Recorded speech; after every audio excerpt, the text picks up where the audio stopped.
Welcome back to Tiwari classes by Anjali. और आज हम डिस्कस करने जा रहे हैं हमारी क्लास 9 का second chapter the sound of music part 1। यानी ये जो आपका चैप्टर है द साउंड ऑफ म्यूजिक, इसमें डिवाइड करा गया है दो पार्ट्स में। फर्स्ट पार्ट है आपका एवलिन ग्लेनिया के लाइफ के ऊपर है एंड सेकंड जो चैप्टर है वो उस्ताद बिस्मिल्लाह खां के ऊपर है। यानी दोनों ही पार्ट्स में आपको म्यूजिक के बारे में बताया गया है। फर्स्ट पार्ट जो है उसे हम पहले डिस्कस करेंगे जो एवलिन ग्लेनिया के ऊपर है। यानी उस चैप्टर में बच्चों आपको क्या बताया गया है कि जो एवलिन है वो पूरी तरह से डेफ होती हैं, यानी बहरी होती हैं, और अपनी लाइफ में फिर भी वो इतना हार्डवर्क करती हैं, इतना कठिन परिश्रम करती हैं कि वो आगे जाके बहुत ही फेमस म्यूजिशियन बन जाती हैं। तो इस चैप्टर के माध्यम से हमें यही बताया गया है कि हमें हमेशा अपनी लाइफ में हार्डवर्क करना है, कभी भी गिव अप नहीं करना है। क्योंकि जब एवलिन डेफ होने के बाद भी इतना कुछ कर सकती हैं, यानी वो म्यूजिक जैसी चीज़ों को क्या करती हैं, वाइब्रेशन के द्वारा फील करती हैं एंड उसको प्ले करती हैं, तो हम सही होने के बाद भी क्या कुछ नहीं कर सकते अपनी लाइफ में। तो ये जो चैप्टर है ये बेस है हमें एक मोटिवेशन की तरह कि हमें अपनी लाइफ में कभी भी गिव अप नहीं करना।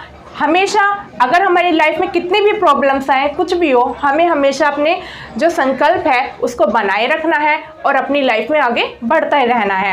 हमें कभी भी ये नहीं सोचना कि हम ये चीज़ नहीं कर सकते, हमें हमेशा यही सोचना है कि हम अपनी लाइफ में कुछ भी कर सकते हैं। तो चलिए इस चैप्टर को हम लाइन बाय लाइन रीड करेंगे। बहुत ही अच्छा एंड इंटरेस्टिंग चैप्टर है आपका, और इसमें चैप्टर में आपको बहुत ज़्यादा सीखने को मिलेगा। ये बहुत ही अच्छा चैप्टर है। तो चलिए स्टार्ट करते हैं लाइन बाय लाइन हमारा चैप्टर। तो चलिए स्टार्ट करते हैं हमारा chapter.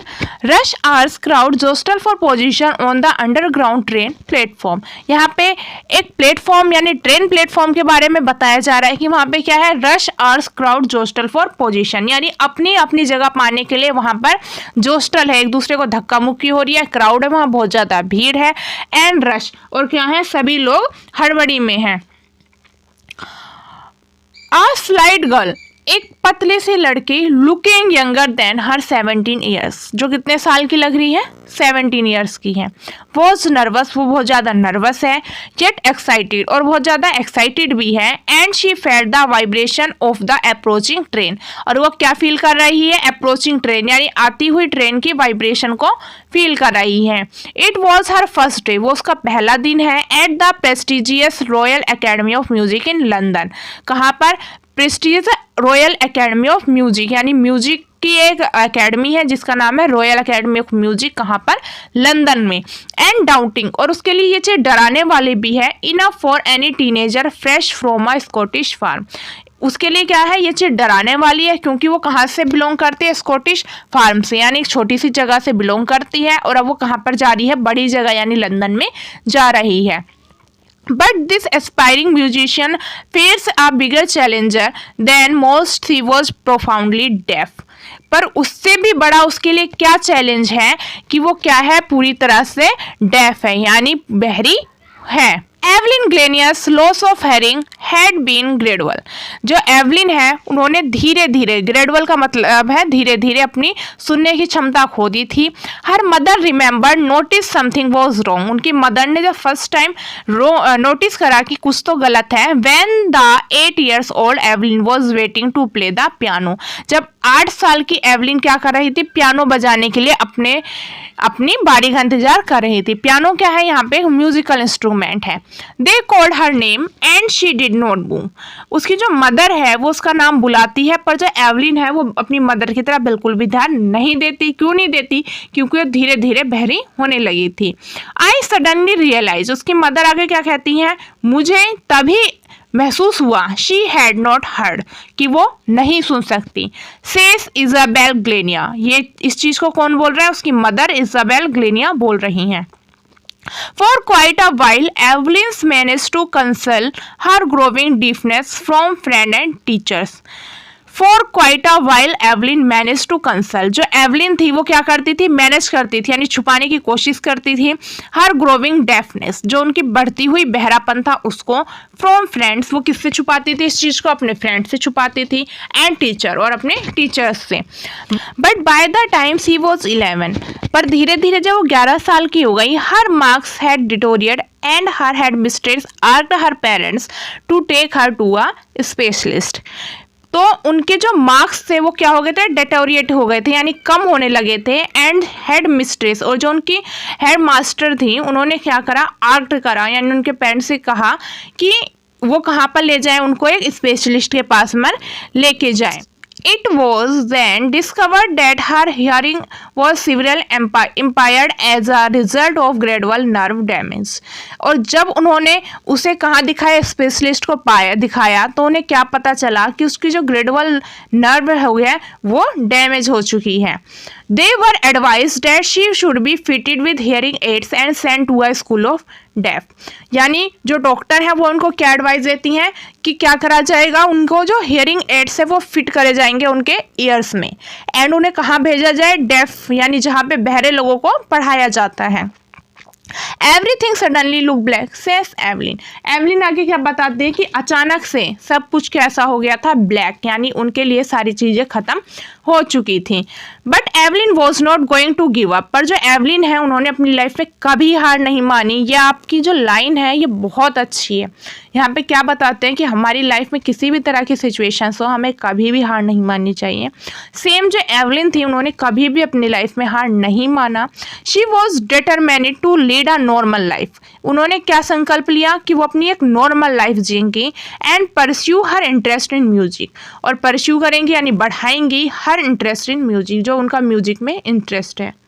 One day she noticed a girl playing a xylophone and decided that she wanted to play it too. एक दिन वो क्या नोटिस करती है, एक लड़की को जो क्या कर रही है, जाइलोफोन। जाइलोफोन क्या है, एक इंस्ट्रूमेंट है, म्यूजिकल इंस्ट्रूमेंट है। एंड डिसाइडेड, और वो तभी क्या करते हैं, डिसाइड करती हैं, she wanted to play it too, कि वो भी क्या करेंगी, इसे बजाएंगी। Most of the teacher discourage her, कुछ तो टीचर जो थे उसके उन्होंने उन्हें डिस्करेज करा। But percussionist Ron Forbes spotted her potential. पर जो उनके टीचर थे एक, जो क्या, जब उनके एक टीचर थे जिनका क्या नाम था, रॉन फोर्ब्स, उन्होंने क्या करा, स्पॉट करा, यानी पहचान लिया हर पोटेंशियल, उनकी जो अंदर छिपी हुई योग्यता थी उसको। He began by tuning to large drum to different notes. उन्होंने क्या करा, उनके सामने दो लार्ज ड्रम लिए बड़े बड़े, और उन्हें अलग अलग तरीके बजाना शुरू करा। Don't listen those your ears.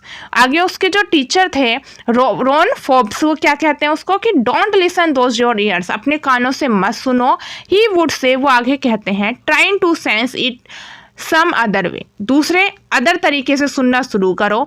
Cess Evelyn suddenly I realise. Evelyn आगे क्या कहते हैं, मुझे अचानक से महसूस होता है, I could feel the higher drum, यानी जो बड़ा ड्रम थे उन्हें मैं फील कर रही हूँ, फ्रॉम द वेस्ट अप, कहाँ पर, अपने वेस्ट के ऊपर, and the lower one from the waist down, और दूसरा जो छोटे वाले ड्रम थे उन्हें वो अपने वेस्ट के नीचे फील करती थी। Forbes repeated the exercise and soon Evelyn discovered that she was sensing certain notes in different parts in her body. जो उनके टीचर थे फोर्ब्स, वो रिपीट करते हैं उस एक्सरसाइज को बार बार। एंड सुन, और जल्दी ही, एवलिन डिस्कवर्ड, एवलिन क्या पाती हैं, डैट की she could sense certain notes in different parts of her body, कि उनकी जो बॉडी के अलग अलग पार्ट्स हैं वो क्या कर रहे हैं, म्यूजिक को फील कर रहे हैं। I had learn to open my mind and body to sound and vibration. वो क्या बताती हैं कि मैं सीखती थी जब तो अपने दिमाग को खुला रखती थी, body to sound and vibration, और जो मेरी बॉडी थी वो क्या करती थी, जो आवाज़ है उन्हें उनकी वाइब्रेट को महसूस करती थी। The rest was sheer determination and hard work. ये किस चीज़ से हुआ, शीर यानी केवल, डिटर्मिनेशन यानी उनका जो संकल्प था, और जो उनका हार्डवर्क था, इसके कारण ही हो पाया। She never looked back from that point onward. उन्होंने फिर कभी भी अपनी लाइफ में मुड़कर पीछे नहीं देखा। She toured the United Kingdom with a youth orchestra and by the time she was 16, वो एक टूर पे जाती हैं, कहाँ पर, यूके में, with a youth orchestra। Orchestra यानी जो यंग पीपल्स का जो ग्रुप था जो वाद्य यंत्र बजाता था उनके साथ में। by the time she was 16, वो कितने साल की थी उस समय? 16 ईयर्स की थी। She had decided to make music her life. उन्होंने क्या डिसाइड करा कि म्यूजिक को अपनी लाइफ बनाएंगी। She auditioned for the Royal Academy of Music and score one of the highest marks in the history of academy. और उन्होंने क्या करा? ऑडिशन दिया, एक परफॉर्मेंस दी, कहाँ पर? रॉयल अकेडमी में, और सबसे बड़ा स्कोर यानी हाईएस्ट मार्क्स मिले उन्हें उस एकेडमी की हिस्ट्री में। यानी उस एकेडमी की हिस्ट्री में आज तक किसी को भी इतने हाईएस्ट मार्क्स नहीं मिले थे। She gradually moved from orchestral work to solo performance. अब वो क्या करने लगी थी? धीरे धीरे सोलो परफॉर्मेंस देने लगी थी, यानी एकल परफॉर्मेंस देने लगी थी। At the end of her 3 years course, जब उनका 3 साल का कोर्स पूरा होने वाला था, she had capture most of the top awards. उन्हें क्या मिले थे? वहाँ के सबसे ज़्यादा जो टॉप के अवार्ड्स थे वो अब तक मिल चुके थे, यानी मोस्टली अवार्ड उन्हें वहाँ के मिल चुके थे। And for all this Evelyn would not accept any hint of heroics achievement. इतना सा प्राप्त करने के बाद भी जो एवलिन थी उन्हें बिल्कुल भी हीरोइक्स अचीवमेंट नहीं था, यानी उन्हें बिल्कुल भी घमंड नहीं था, यानी उनसे कि मुझे इतना सब कुछ अपनी लाइफ में मिल चुका है। If you work hard and know where are you going you will get there. वो आगे क्या कहती हैं? इफ़ यू वर्क हार्ड, यदि तुम कठिन परिश्रम करते हो, एंड नो, और जानते हो, वेयर यू आर गोइंग, तुम्हें कहाँ जाना है, यू विल गेट देयर, और तुम वहाँ पर आराम से पहुँच सकते हो। And she got right to the top, the world's most sought after multi percussionist with the mastery of some 1000 instrument and हेटिक्स international schedule. And she got right to the top, the world's most sought after multi percussionist. वो क्या हो चुकी थी? अब तक की सबसे बड़ी वर्ल्ड की मल्टी परस्यूनिस्ट बन चुकी थी, यानी संगीतकार बन चुकी थी। With the mastery of some 1000 instrument, जो क्या कर सकती थी? 1-2 इंस्ट्रूमेंट नहीं बजाती थी, वो हजारों इंस्ट्रूमेंट एक साथ में बजा सकती थी, यानी वो हजारों इंस्ट्रूमेंट को बजाना जानती थी।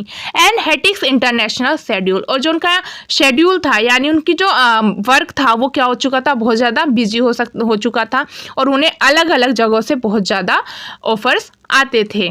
It is intriguing to watch Evelyn function so effortless without hearing। ये क्या था? बहुत ज़्यादा रोचक था कि एवलिन को अब फंक्शन में क्या करते हुए देखना? अपनी परफॉर्मेंस देते हुए देखना बिना सुने, यानी वो बिना सुने जब अपनी परफॉर्मेंस देती थी तो ये क्या था? बहुत ज़्यादा लोगों के लिए रोचक होता था। In our 2 hours discussion she never miss a word, यानी जो हमारी राइटर हैं वो इंटरव्यू ले रही हैं एवलिन का, और वो यहाँ पे क्या बताते हैं? इन आर 2 hours डिस्कशन, कि हमारा 2 घंटे का डिस्कशन हुआ। She never miss a word, और उन्होंने एक भी वर्ड बिना मिस करे हुए बोलती रही। Man with bushy beard give me trouble, she laugh. वो आगे क्या कहती हैं कि जो व्यक्ति कैसे होते हैं? बिशी बियर्ड के होते हैं, यानी जिनकी बड़ी बड़ी घनी दाढ़ी होती हैं। गिव मी ट्रबल, वो क्या देते हैं? मुझे ट्रबल देते हैं, यानी परेशानी होती है। वो हंसते हुए इस चीज़ को बोलती हैं। It is not just watching the lips, it is whole face specially the eyes. वो आगे क्या कहती हैं कि मुझे उनके लिप्स ही नहीं पढ़ने होते, यानी मुझे उनके लिप्स देख के नहीं बताना होता सिर्फ कि वो क्या बोल रहे हैं। It is the whole face specially the eyes, मुझे उनकी आइज भी पढ़नी होती हैं। She speak flawless with the Scottish lilt, वो किस भाषा में बोलती हैं? स्कॉटी लिट में फ्लोलेसली बोलती है, यानी बिना रुके बोलती हैं। आगे वो क्या बता रही हैं? माई स्पीच इज क्लियर, मेरी जो स्पीच है वो पूरी तरह से क्लियर है। Because I could hear till I was 11, क्योंकि मैं इसे कब से सुनती आ रही हूँ? जब तक मैं 11 साल की थी। यानी उनका जो डेफनेस था वो कब बढ़ा था? उनका 11 साल के बाद, यानी वो बहरी 11 साल के बाद हुई थी, बट उससे पहले वो प्रॉपरली चीज़ों को सुन सकती थी, यानी साउंड को सुन सकती थी, और वो बचपन से ही स्कॉटिश लिट को सुनती आ रही थी। But that does not explain how she managed to learn French and master basic Japan। पर वो क्या है? मास्टर जापान, यानी जो बेसिक जापानीज थी उस भाषा को भी बोल सकती थी एंड फ्रेंच को भी बोल सकती थी, बल्कि उन्होंने तो उस भाषा को कभी भी सुना नहीं था। Age of music she explain it pours in दोस्त every part of my body. वो आगे क्या बताती हैं कि जो म्यूजिक है वो मेरे पूरे बॉडी में भरा हुआ है। इस टिंगल्स इन स्किन, वो क्या करता है? टिंगल्स का मतलब है यहाँ सनसनी करना। इन माई स्किन, मेरी स्किन में। माई चिकबोन्स, और मेरे जो चिकबोन्स हैं उनमें। And even in my hair, और यहाँ तक मेरे बालों में भी। When she plays the xylophone, जब वो जाइलोफोन को बजाती हैं, या she can sense the sound passing up the stick into her finger tips, यानी जाइलोफोन को स्टिक के द्वारा बजाया जाता है और जो स्टिक है उसके जो वाइब्रेशन होता है वो उनकी फिंगर टिप्स पर आ जाता है, जिससे वो उस म्यूजिक को फील कर पाती हैं। By leaning against a drum, she cannot feel the resonance flowing into her body. और जब वो ड्रम्स को बजाती हैं तो क्या करती हैं, उसे अपनी बॉडी पर फील करती हैं। On a wooden platform, she removes her shoes. और वो कहाँ पे खड़ी होती हैं, वुडन प्लेटफॉर्म पे खड़ी होती हैं और अपने जो शूज़ हैं उसको रिमूव कर देती हैं, यानी उतार देती हैं। So that the vibration pass those her bare feet and up her legs. इससे क्या होता है, जो वाइब्रेशन होता है वो उनके पैरों के द्वारा उनकी बॉडी को उन्हें फील होता है। Not surprising, Evelyn delight her audience. जो एवलिन के ऑडियंस होते थे, सुनने वाले, वो क्या होते थे, बहुत ज़्यादा सरप्राइज होते थे। In 1991, she was presented with the Royal Philharmonic Society Prestigious Socialist of the Year Award. उन्हें 1991 में क्या मिलता है, Royal Philharmonic Society prestigious socialist of the year का अवार्ड दिया जाता है। Sales master percussionist James Blades, आगे जो उनके मास्टर हैं, एक बहुत ही बड़े मास्टर हैं, परसोनिस्ट हैं, जेम्स ब्लेड, वो क्या कहते हैं, God have taken her hearing but he has given her back something extraordinary. कि जो भगवान है उन्होंने क्या करा है कि उससे भले ही उसकी सुनने की क्षमता ले ली है, पर उसे क्या दिया, समथिंग एक्स्ट्राऑर्डिनरी, कुछ असाधारण चीज़ें दी हैं। वॉट वी हियर, वो नहीं सुन सकती, शी फील्स, पर वो फील कर सकती है। Far more deeply than any of us, हम सबसे ज़्यादा, यानी हम सुन सकते हैं पर उतना महसूस नहीं कर सकते, वो सुन नहीं सकती, इसलिए क्या कर सकती है, वो सबसे ज़्यादा चीज़ों को महसूस कर सकती हैं। Evelyn confess that she is something of a workaholic, यानी जो एवलिन है वो कन्फेस करती हैं, बताती हैं कि वो क्या है, वर्कहोलिक से, यानी काम के प्रति समर्पित है। I have just got the work often harder than classical musician, वो क्या कह रही हैं कि I have just got to work, मुझे ज़्यादा वर्क करना पड़ता है, often harder than classical musician, यानी और लोगों से ज़्यादा, क्योंकि जो अदर हैं वो क्या कर सकते हैं, सुन सकते हैं, पर जो एवलिन है वो चीज़ों को नहीं सुन सकती। बट द रिवॉर्ड्स आर एम्ब्रोवस, पर जो उनका संगीत के प्रति लगाव है वो क्या है, एम्ब्रोवस है, यानी खुशी देने वाला है। Apart from the regular concert, Evelyn also given her concerts in prisons and hospitals, और जो एवलिन है वो क्या करती हैं, हॉस्पिटल और जो प्रिजन्स है यानी जेल है वहाँ पर जाकर अपना परफॉर्मेंस भी करती हैं। She also gives high periods to class for young musician, और जो यंग म्यूजिशियन है वो उन्हें क्या देती हैं, ज़्यादातर जो वो देती हैं। And रिचलिन of the बिथोवन fund for deaf children sings, यहाँ पे कौन है, एनी रिचलिन है, जो क्या है, बिथो फंड्स ऑफ डीफ चिल्ड्रन के हैं, और वो यहाँ पे आगे क्या बता रहे हैं, she is shining inspiration for deaf children, कि एवलिन जो है वो क्या है, शाइनिंग इंस्पिरेशन है, यानी एक मिसाल है, फॉर डीफ चिल्ड्रन, कैसे बच्चों के लिए, बहरे बच्चों के लिए। They she that there is nowhere they that they can not go, कि वो अपनी लाइफ में जो चाहे वो कर सकती हैं, यानी कि वो दूसरों को सिखाती हैं कि हम जो चाहें वो अपनी लाइफ में आराम से अचीव कर सकते हैं। Evelyn Glennie has already accomplished more than most people twice her age, यानी जो एवलिन है उन्होंने क्या करा है, अकम्प्लिश किया, यानी पाया है, मोर देन, और भी ज़्यादा, most people twice her age, यानी अपनी एज से ज़्यादा उन्होंने चीज़ों को पा लिया है। She has sport percussion to the front of the orchestras, वो क्या बन चुकी हैं, एक बहुत ही ज़्यादा विख्यात बन चुकी हैं ऑर्केस्ट्रा में। And demonstrated that it can be very moving, और क्या है, पर वो इस चीज़ को कभी शो नहीं करती हैं कि उन्होंने अपनी लाइफ में इतने ज़्यादा अचीवमेंट प्राप्त करे हैं। She has given inspiration to those, वो उन लोगों के लिए एक मिसाल है, हु आर हैंडीकैप्ड, जो क्या है, हैंडीकैप्ड है, यानी शारीरिक रूप से असक्षम है। People who look to her and say, जो लोग भी उनकी तरफ देखते हैं वो क्या कहते हैं, if she can do it, अगर वो कर सकती है, आई कैन, तो हम भी कर सकते हैं। And note the last, she has given embrace pleasure of millions, पर वो क्या है, हज़ारों लोगों को खुशी देने वाली एक महिला है, यानी कि उनकी जो म्यूज़िक है वो हज़ारों लोगों को क्या देता है, एम्ब्रोवस, यानी खुशी देता है। तो ये था आपका chapter the sound of music. का फर्स्ट पार्ट, जिसमें एवलिन ग्लेनिया की कहानी थी और जो हमें क्या सिखाती है कि हमें अपनी लाइफ में कभी गिव अप नहीं करना चाहिए। हम अपनी लाइफ में जो चीज़ चाहते हैं वो हमें ज़रूर मिलेगी। उसके लिए हमें क्या होना है, पूरी तरह से डिटर्मिनेशन रखना है, यानी संकल्प रखना है, एंड वर्कहोलिक होना है, यानी अपने काम के प्रति समर्पित होना है। And thanks for watching Tiwari classes. Take care and bye bye.